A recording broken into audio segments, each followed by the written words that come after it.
Dear students, today we are going to talk about cultural monuments, about UNESCO, and about cultural values. I mentioned several times the term of cultural values, so today it's time to present it maybe more explicitly, not in very general sense. We will start a bit philosophically, because we can say that human efforts are to maybe oriented or just people wants to leave something to other generation, to pass it on future generations. And usually it's our heritage. It's something we never think about that it exists, but it exists. And this is the question: what is it, these values, and how is it created? We can say that it's a complex of tangible and intangible elements created by the gradual development of settlements and traditions, resulting from the character of the place and tied to the place. These are very special culture codes, cultural symbols, and rituals that are usually very unique and depend on character of place and of character of the society. And one of this sign is values, are values. Values are, it seems that they are still the same and they are not changing, but we see that even it seems incredible, values are also in the process of never-ending evaluation of current society, and new elements are implemented and becomes new values. So it's not maybe easy to understand what was valuable few years, many years ago, and what will be valuable in the future. The question of values is very huge. We are going just very briefly to this topic because, as I told you, I mentioned it several times in my previous presentations. And if we connect values with heritage, we can say that it's based on unique values of material and non-material futures, let's say items, created by the historical development of the civilization. It was a process when, under specific conditions, there was an environment created. And cultural values create the spiritual dimension of material structures. And they are thus a picture of the overall state of society. If we look at this more deeply, we see that really cultural values are something spiritual, a spiritual dimension of material structure. So if we see a material structure, we can say that it's not only the structure, there is a non-material dimension based usually on cultural values. And we see that in the time and during all the development of society, there were both positive and negative effects. And it's maybe the question of every society to judge what value is seen. Example from current situation, we can see a lot of statues, monuments, historical monuments from the communism period in Slovakia, I'm sure in Poland and in other countries that were connected to the Russian, or how is it called, Russia and Russia nowadays and before. There was Soviet period. And there are many, many statues growing in cities, and now they are demolished. And there is a question. If we look at the statues as cultural heritage and what values they present, or we see them as artistic presentations or manifestations of the art of that time, or it's just something what make our public spaces not beautiful, and we would like not to see it all around us. In many places and cities, these statues were just disappeared. They just disappeared, and many of them were maybe the art, masterpiece of art, but the value they presented is more negative than positive. So they disappeared from public spaces or places. So where we can see the spirit of this material culture, it's usually and really most visible in architecture and urban heritage. Because these monuments, buildings, construction of cities, all the structures are not only witnesses of the time, but it's a combination of philosophical, artistic, aesthetic, and other values that reflected to the social economical level of the country. When you go to not important city, when you look around you, as I told you before, a city can be seen as not a real world, but as a symbolic world, not world, but in a symbolic way, and can be interpreted or just presented in this symbolic way. And you see also, if when you see the constructions, how buildings were made, from what materials were made, how the growth of the society or well-being of the society is presented in the city.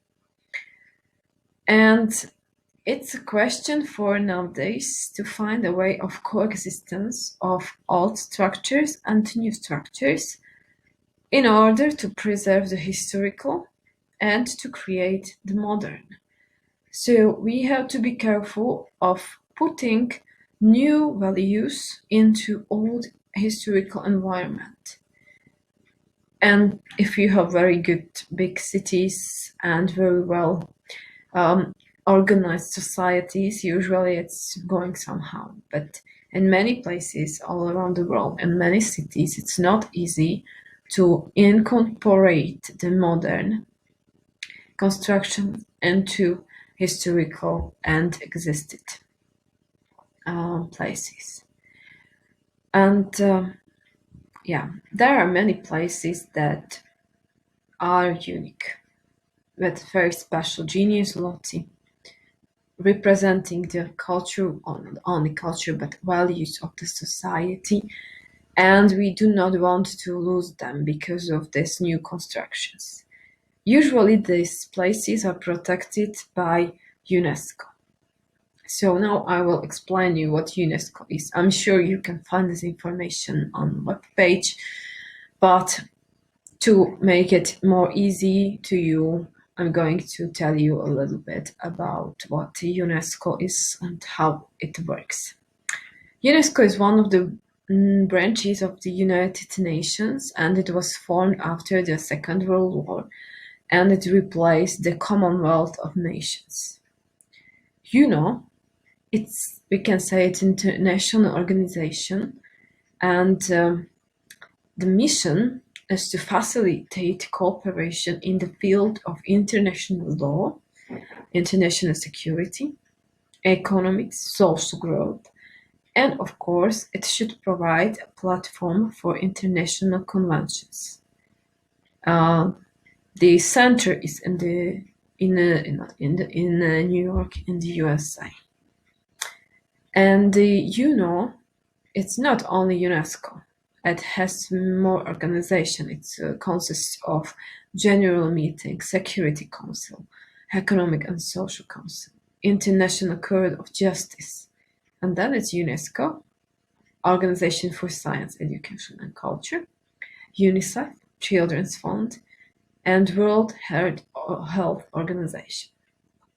So it's really a big international institution, and it's composed of many member countries. You can find the list of them. I'm sure that all of our countries are members of UNO, and UNESCO decided to make a list of UNESCO cultural heritage. I'm sure that you ever heard about this list. It's not a list of places you should go for, but it's very special places that should keep rules and regulations to protect the genuinity of the place, the nature of the place, and so on. So currently there is about more than 1,000 monuments in the list, and they are cultural, natural, or mixed.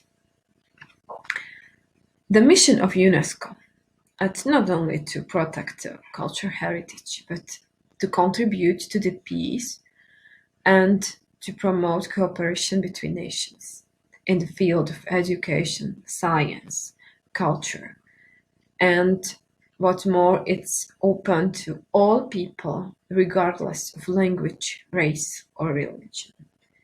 The symbol of this organization is a Greek pantheon, because Greece is seen as basis of democracy. And how is it financed? So lots of money is coming from sponsorship donations. So that's very important to say.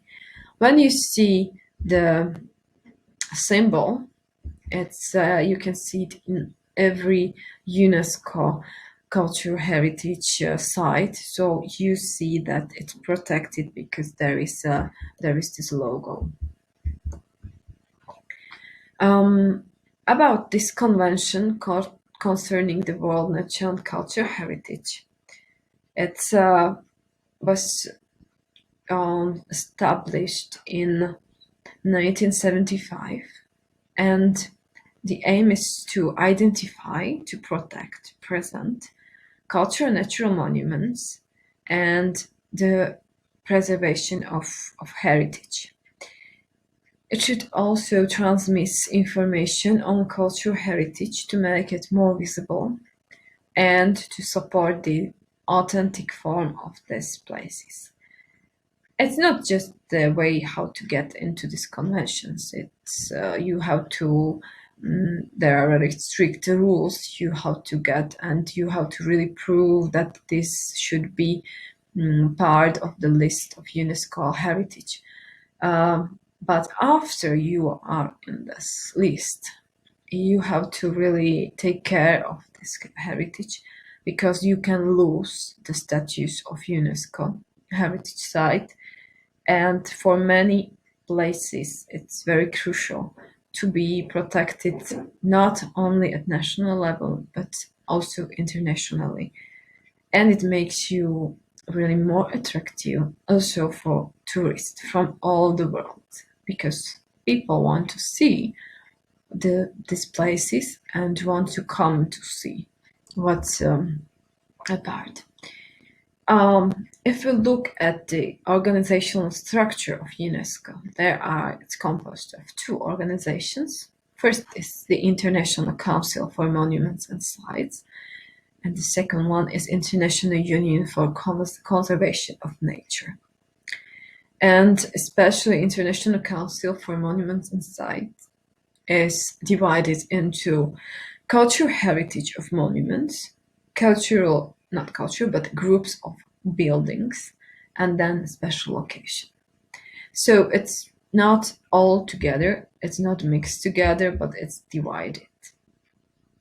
And to be included to the UNESCO list, every state and every place must ensure that they can provide marketing, protection, preservation, presentation, uploading, upgrading of place, and all monuments must be marked with this logo I presented. So this is important to make it more visible and more known, not only for tourists, but also for local societies who maybe have never visited such places. And to be really open, I think that every country wants to get the national heritage and national monuments to the list when they see that they are really exceptional. Because the status of UNESCO monument, it's very prestigious and it makes it really well known and let's say famous. On the other hand, we can see the negative impact of tourism in such destinations because the aim of UNESCO is to protect the unique genius loci, but the tourism brings to these places commercialization and the modern future features that maybe would never come to this location. So to live in the coexistence of old and modern is not easy, especially in the case of UNESCO heritage sites. Thank you for your attention. I will be very happy if you continue this presentation with my worksheet, and I'm very happy to see you again.